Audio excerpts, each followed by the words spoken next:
کہ ہر پاکستانی جس کے پاس شناختی کارڈ ہے اس کی جیب میں 10 لاکھ روپے کا چیک پڑا ہوا ہے. جی. خدا نخواستہ کسی کو کی بیماری لاحق ہو جائے تو وہ اپنا علاج 10 لاکھ روپے تک کرا سکتا ہے. لیکن صرف یہی نہیں, انصاف راشن پروگرام ہے جس کے 33% شیخ اردونوش پہ رعایت دی جا رہی ہے. اس کے علاوہ نوجوانوں کو قرضے اور تعلیمی وظائف کی مد میں. تو میں یہ سمجھتا ہوں یہ وہ تمام انقلابی اصلاحات ہیں جو کے پی کے عوام جس سے باخبر بھی ہیں, اور جس کے نتیجے میں پی ٹی آئی کی جو پرفارمنس ہے, جو وعدے ہیں, وہ ایک قسم کے پورے ہوئے ہیں. لیکن ساتھ ہی ساتھ ایک انقلابی اقدام ہے کہ دوسری مرتبہ خیبر پختونخوا میں الیکشن کرائے گئے ہیں بلدیات کے. اس سے پہلے یہ دیکھ رہے 2 بار دور حکومت میں 2014 میں ہوئے تھے, اس کے بعد یہ الیکشن جی یہ ہو رہے ہیں.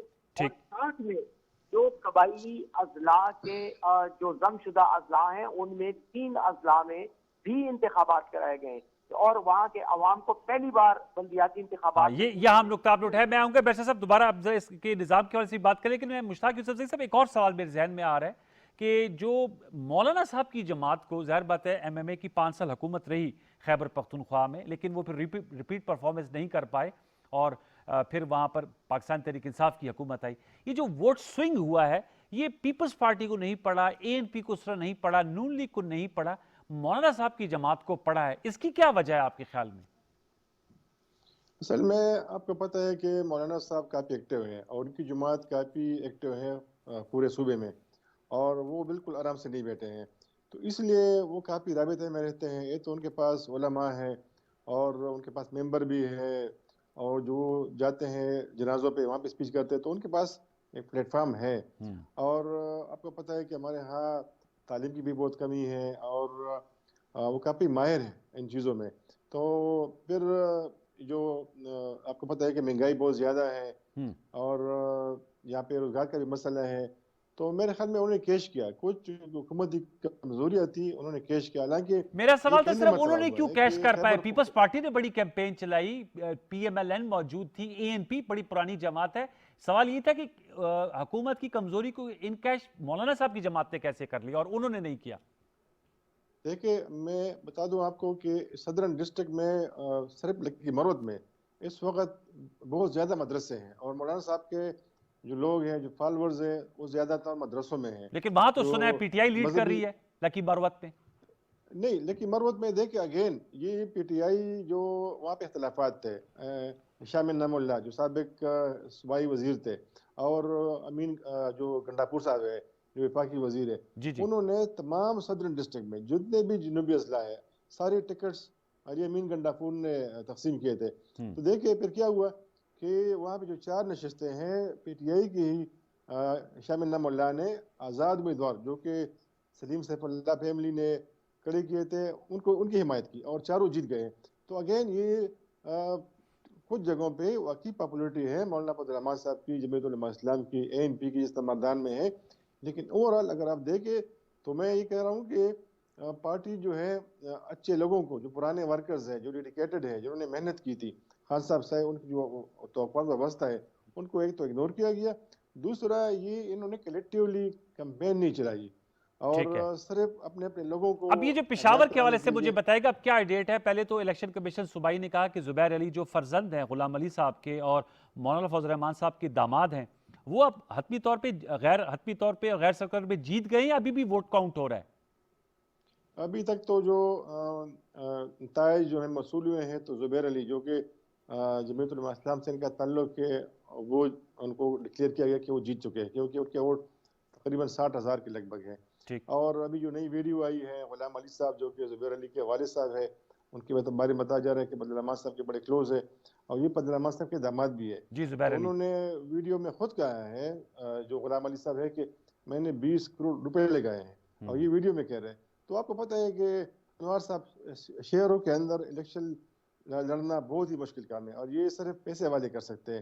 تو کچھ ایسی بھی اطلاعات ہیں کہ پرائم منسٹر عمران خان صاحب نے اس کا نوٹس بھی لیا ہے, انکوائری بھی آرڈر ہوئی ہے, کیونکہ ایسی بھی شکایت ملی ہے کہ کچھ لوگوں نے پیسے دیے ہیں ٹکٹ خریدنے کے لیے.